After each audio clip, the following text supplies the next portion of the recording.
By now, we know that I'm obsessed with Bridgerton. So, a couple of things that I wanted to know while I was watching this thing is because sometimes some things get confusing for me. So, I wanted to get a little bit more clarification. And in doing so, I thought, hey, why not take you guys on my journey of clarification? So, here goes. Bridgerton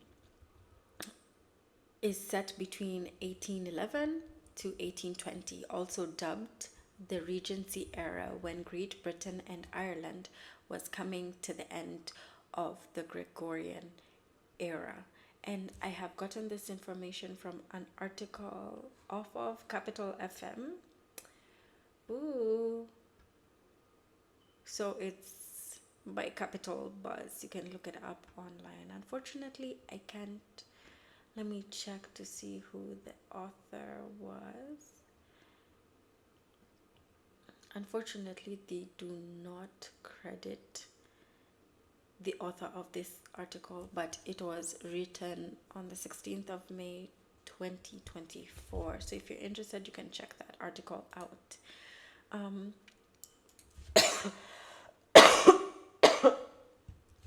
So then I also went to this blog post called alwaysaustin.com, and the article was written in October 24th, 2023 by Tiffany Thomas, and it's titled The Regency Hierarchy, Understanding Peerage Titles in the 19th Century England, excuse me. So, the Regency era, 1811 to 1820, marked a significant period in British history characterized by social refinement and a rigid class structure. The peerage system, comprising various noble titles, played a central role in defining the social hierarchy of the time. This article delves into the intricacies of peerage titles during Regency England, exploring the distinctions and privileges associated with dukes, marquises, viscounts, earls, barons, knights, and baronets. So I'm not going to read that entire article.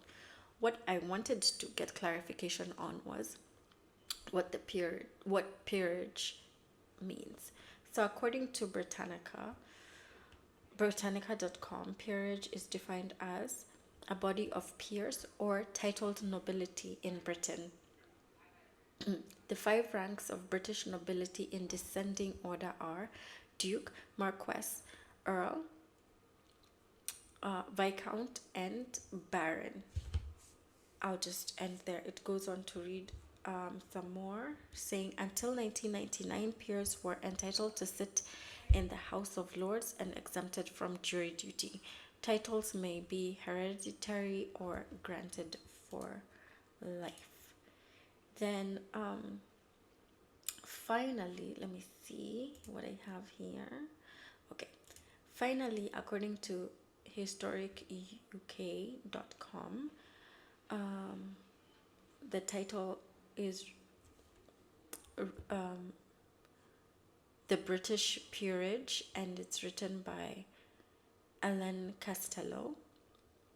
So it says the 5 ranks of nobility are listed here in order of precedence. So you have the Duke. This is the highest and most important rank. Blah, blah, blah. The correct way to formally address a Duke or Duchess is Your Grace, unless they are also a Prince or Princess, in which case it is Your Royal Highness. The eldest son of a Duke will use one of the Duke's subsidiary titles, whilst other children will use the honorary title Lord or Lady in front of their Christian names. Pardon me, loves. Followed by Marquess, from the French Marquis, which means march. Okay, and Duke is from the Latin dux. If I butcher this, forgive me. dux, which means leader. Marquess means march. This is a reference to the marches, which are borders, between Wales, England, and Scotland. A marquess is addressed as Lord so and so.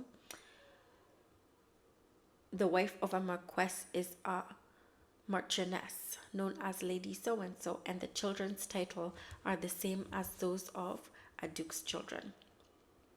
Earl, number 3. From the Anglo-Saxon eorl, military leader.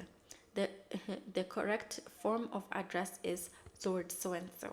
The wife of an earl is a countess, and the eldest son will use one of the earl's subsidiary titles.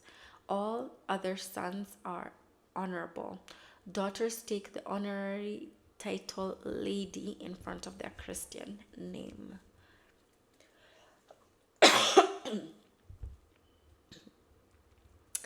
Viscount, from the Latin vicecomes, viscount. The wife of a viscount is a viscountess. A viscount or viscountess is addressed as Lord so and so or Lady so and so. Again, the eldest son will use one of the viscount's subsidiary titles, if any, whilst the other children are honorables. Number 5, baron, from the old German baru, freeman, always referred to and addressed as lord. Baron is rarely used. The wife of a baron is a baroness, and all children are honorables. Let me head back to this always. Oh dear. Just a second.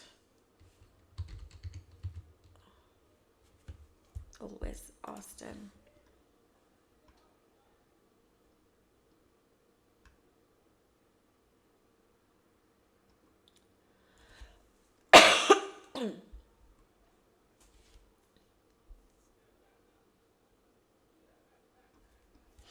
Let's see what this always Austin level says.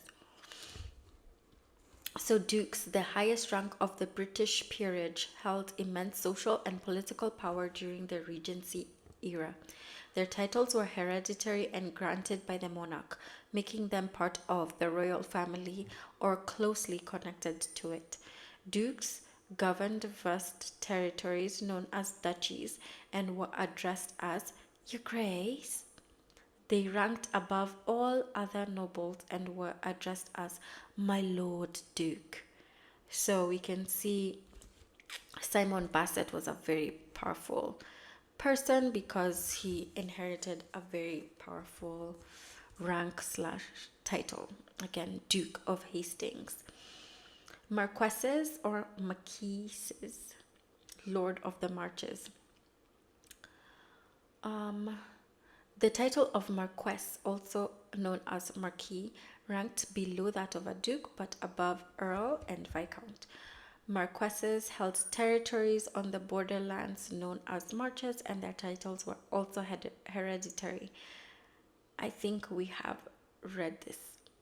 They were addressed as My Lord Marquess or My Lady Marchioness. Next, Earls. Rulers of counties. Earls were the fourth highest rank in the peerage system. Their titles were often associated with specific counties, and they governed these regions as hereditary rulers. Earls were addressed as My Lord Earl or My Lady Countess. The heir of an earl was given the courtesy title of Viscount and enjoyed additional privileges. Okay. Whatever. Viscounts, viceroys of shires. Viscounts ranked below marquesses and earls and above barons were titled My Lord Viscount or My Lady Viscountess. The title was often awarded as a reward for loyalty or service to the crown. Viscounts were generally assigned to oversee specific shires or counties within the realm. Barons, the basics of nobility. Barons were the lowest rank in the peerage system, but they still held significant social standing and were titled my Lord Baron or my Lady Baroness. Unlike higher ranks, the title of Baron was not hereditary by default, but the eldest son of a Baron was often granted the title. So that again comes from alwaysaustin.com, and I just found it really interesting because often we hear in, Bridgerton, everyone being referred to as my lord, my lady, and other people getting special treatments like with viscounts and earls and barons. And I was just like, okay, so what does what mean? So we can see Simon Basset, Duke of Hastings, was the highest ranking lord. Marquesses that are mentioned, I believe, is Lord Samadani, who we see in Bridgerton season 3 as a potential love interest of Francesca, who is introduced to her by Her Grace Queen Charlotte. Earls, which other earls did we come across? I think the earl that we came across was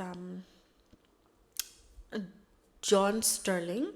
He's the Earl of Kilmartin, and I've forgotten there was another Earl, but his name didn't really stick because I think he was just a very fleeting character that Francesca met at a dance party. I mean, at a ball, sorry, at the Stowell House. Then we have a Viscount. Of course, our favorite Viscount of all is Lord Anthony Bridgerton. And then we have barons, and the baron that we have newly met is the Baron of Kent, who is also Nicholas Mondrich.